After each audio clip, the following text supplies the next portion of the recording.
She walked into her ex-husband's wedding, knowing every eye in the room would judge her before she spoke. Naomi Brooks felt it the moment she stepped inside. The silence that followed her heels, the looks that slid over her skin, the unspoken question hanging in the air. Why is she here? She was the only black woman in a room built on old money, old power, and quiet cruelty. The man at the altar once swore he loved her, once built his life on her sacrifice, then erased her the moment success arrived. Now he invited her back, not out of kindness, but to remind her where he believed she belonged, beneath him. Her chest burned with memories of betrayal, humiliation, and years of swallowed pain. She could leave. She could disappear again. But she didn't, because Naomi didn't come to cry. She came because she knew something that would shatter everything they were celebrating. And if you stay, you'll witness the moment the truth brings an entire room to its knees. Naomi Brooks didn't open the envelope right away. She stood in the narrow kitchen of her apartment in North Charleston, the hum of the old refrigerator filling the silence, the smell of burnt coffee lingering in the air. The envelope was thick, expensive paper, her name printed in elegant, raised lettering. She already knew who it was from: Ethan Whitmore, the man who once promised her forever, the man who once held her hand when they had nothing but a shared mattress on the floor and dreams too big for their bank account. The man who later looked her in the eyes and said, "You don't fit into my life anymore." Naomi finally tore the envelope open. "You are cordially invited to the wedding of Ethan Whitmore and Madeline Pierce." Her fingers tightened. The words blurred for a second. A wedding invitation, not an accident, not politeness, not closure. It was a message. Come and see what you lost. Naomi sat down slowly, the chair creaking beneath her. She felt that familiar pressure in her chest, the one she had learned to breathe through after the divorce. Back then, she had cried herself to sleep, wondering what she had done wrong. Now the tears didn't come. Instead, a quiet memory rose. She remembered being the only black woman in the room during Ethan's early investor meetings, the way conversations paused when she walked in, the polite smiles that never reached people's eyes, the jokes she pretended not to hear. "She's very articulate," someone once said, as if surprised. Naomi had smiled then too. Back when Ethan was still struggling, she was the one who worked double shifts. She helped draft emails. She proofread pitch decks. She paid rent when his accounts hit zero. She believed in him when no one else did. And when his company finally took off, she became inconvenient. "You're too intense," he told her one night, not meeting her eyes. "You don't know how to blend in with my world." What he meant but never said was simpler. "You're black, and my world doesn't want to see that." The divorce was clean on paper and devastating everywhere else. Naomi walked away with no assets, no apologies, and a lesson she never asked for. Loyalty doesn't protect you when power enters the room. She read the invitation again. The wedding would take place at Magnolia Crest Estate, an old southern property dripping with white columns, history, and wealth. A place where black bodies once served quietly and disappeared before the guests arrived. Naomi almost laughed. Of course he chose that place. For a moment, she considered throwing the invitation away, burning it, pretending she never saw it. That would have been the safer choice, the easier one. But then she remembered something else. The way Ethan's voice had cracked the last time they spoke in court. The way his lawyer had interrupted him quickly. The documents Naomi's own attorney had quietly told her to keep. "You might need these one day," he'd said. Naomi folded the invitation carefully and slid it into her bag. She would go, not for revenge, not for drama, but because silence had never protected her, and it never would. The day of the wedding arrived dressed in sunshine and lies. Magnolia Crest Estate looked like something out of a magazine. White roses lined the entrance. Valet drivers in crisp uniforms smiled politely, their eyes scanning Naomi with a brief flicker of confusion before schooling their faces. She knew that look. Is she staff? Is she lost? Does she belong here? Naomi wore a simple navy dress. No designer label, no statement jewelry, just herself, calm, composed, unbending. As she walked inside, conversation softened. Heads turned. A few people smiled politely. Others didn't bother. She spotted Ethan near the center of the room, laughing loudly, his hand resting possessively on Madeline Pierce's waist. Madeline was young, white, beautiful in the way magazines loved. Sharp features, flawless skin, eyes trained to evaluate value at a glance. Madeline noticed Naomi almost immediately. Her smile froze. Then she leaned closer to Ethan and whispered something. Ethan turned. For a split second, his face drained of color. Then the smile returned, broader, forced, victorious. Naomi felt it then. The unspoken agreement in the room, the invisible hierarchy. She wasn't just an ex-wife. She was a reminder that didn't match the narrative. Madeline approached her with a glass of champagne in hand, eyes flicking over Naomi like she was assessing an object. "Oh," she said lightly, "you must be Naomi. Ethan mentioned you?" Naomi smiled. "Did he?" Madeline tilted her head. "Yes, he said you were very supportive in the beginning." In the beginning, as if loyalty had an expiration date. Madeline's smile sharpened. "It's nice of you to come. Really. Some people might find it awkward." Naomi met her gaze unflinching. "I don't." There was a pause, a tiny fracture in Madeline's confidence. Around them, guests pretended not to listen. They always did.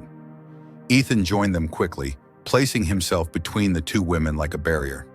"Naomi," he said warmly, too warmly, "you look, well."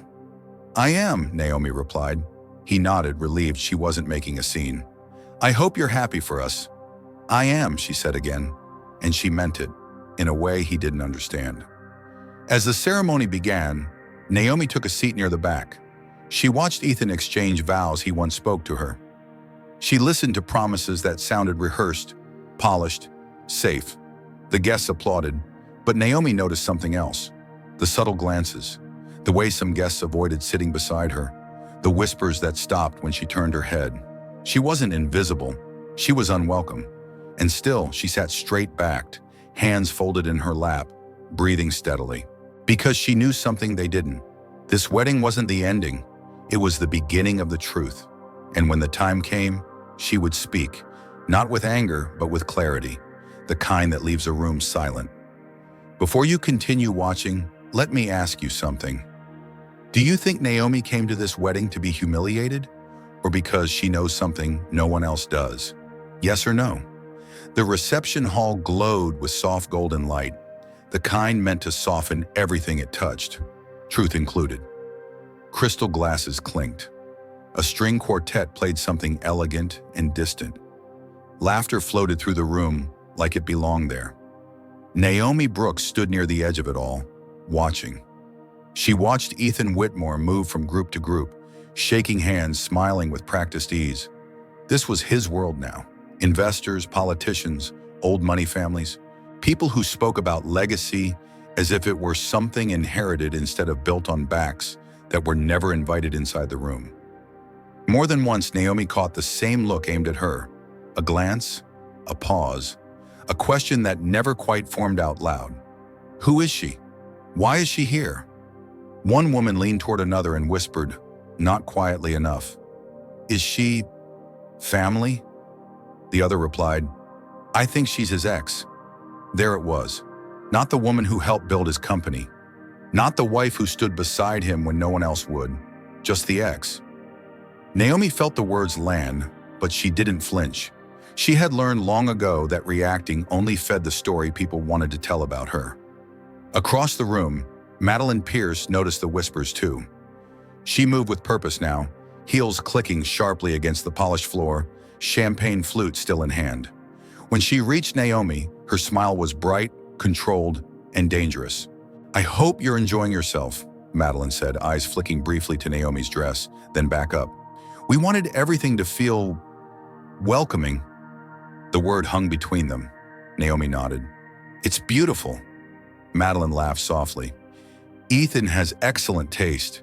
He always knew where he wanted to end up." Naomi met her gaze. "So did I." For the first time, Madeline's smile slipped. Before she could respond, a man stepped closer, one of Ethan's senior partners. He looked Naomi up and down, then turned to Madeline. "Is everything okay here?" he asked, his tone polite but edged with concern. Madeline answered quickly. "Of course, Naomi was just reminiscing." The man nodded at Naomi. "It must be strange, seeing all this. Life takes people in very different directions." Naomi smiled, calm and steady. "It does." There was something in her voice, quiet, confident, that unsettled him. He excused himself moments later. Madeline leaned in, lowering her voice. "You don't need to stay," she said. "No one would blame you." Naomi leaned closer too. "Neither do you," she replied. Madeline straightened, eyes narrowing. "Excuse me." Naomi didn't answer. She simply stepped away. Dinner was served, speeches began, and the room settled into anticipation. Ethan stood, glass raised, soaking in the applause like oxygen. "Thank you all for being here," he said. "Tonight is about new beginnings." Naomi listened carefully. "Success," Ethan continued, "is about vision, surrounding yourself with the right people, making difficult choices when necessary." Naomi felt the familiar sting. Difficult choices. That's what he called leaving her behind when she no longer fit the image. Applause followed. Madeline beamed. Then the MC stepped forward. "We have time for one more toast," he announced. "If anyone would like to say a few words?" Silence. Naomi felt it before she decided, like a current shifting beneath her feet. She stood. A ripple moved through the room. Ethan froze. Madeline's hand tightened around her glass. Naomi walked toward the center, each step measured, her heart steady. She could feel the weight of every eye, every assumption pressing against her skin. The MC hesitated. It's okay," Naomi said gently. "I won't take long." She took the microphone. "I wasn't sure if I should speak tonight," she began. "But since this is a celebration of truth and beginnings, I thought it might be appropriate." The room grew quiet, uncomfortably quiet. "I was married to Ethan for 11 years, Naomi continued. "During that time, we built something together. Not just a company, but a life." Ethan shifted, smiling stiffly. "Naomi," she held up a hand. "Please, let me finish." Her voice was calm, but it carried. "When Ethan had nothing, I believed in him. When doors were closed to him, I knocked. When rooms felt hostile, I stayed." She paused. "And when success arrived, I learned how easily a Black woman can be erased from the story she helped write." A murmur spread through the crowd. Naomi kept going. "I was told I didn't fit, that I made people uncomfortable, that my presence raised questions." Her eyes moved deliberately across the room. "I'm very familiar with that feeling." Silence pressed harder now. "But I didn't come here to shame anyone," she said. "I came because I was invited, and because I believe the truth deserves daylight." Ethan stepped forward. "This isn't the place." "It is," Naomi replied softly, "because everything that exists here began somewhere else." She turned toward the head table. "Ethan, when you signed the early formation documents for Whitmore Holdings, you did so under a shared agreement, one that included intellectual contributions, deferred compensation, and ownership percentages." Gasps. Madeline's face drained of color. Naomi continued, her voice steady. "Those documents were never voided, and neither was my stake." The room erupted into whispers. Ethan stared at her, stunned. "That's not true," Naomi finished. "It is, and it's documented." She lowered the microphone slightly. "I didn't fight back then because I was tired, because I thought walking away would give me peace." She looked directly at him. "But peace should never require silence." Naomi handed the microphone back to the MC and stepped away. She didn't wait for applause. She didn't need it. Behind her, the room buzzed, confused, shaken, suddenly aware that the story they'd been sold was incomplete. Ethan stood frozen. Madeline looked at him like she was seeing a stranger, and Naomi Brooks walked toward the exit, her back straight, her breath even. She hadn't revealed everything. Not yet, but the ground had shifted, and everyone felt it. The silence Naomi Brooks left behind was louder than any applause. Inside Magnolia Crest Estate, the celebration had stalled. Music continued to play softly, but no one was listening anymore. Conversations fractured into whispers. Glasses sat untouched. Smiles disappeared. Ethan Whitmore finally moved. He followed Naomi out into the warm southern night, past the white columns, past the string lights that suddenly looked artificial and cold. "Naomi, wait!" She stopped near the edge of the long driveway, where the glow of the estate faded into darkness. She turned slowly, calm as ever. "You shouldn't have done that," Ethan said, his voice low. Not angry, afraid. Naomi studied him for a moment. He looked older than she remembered, smaller. The confidence he wore so easily inside the room didn't survive outside of it. "I shouldn't have told the truth?" she asked. "You embarrassed me," he snapped.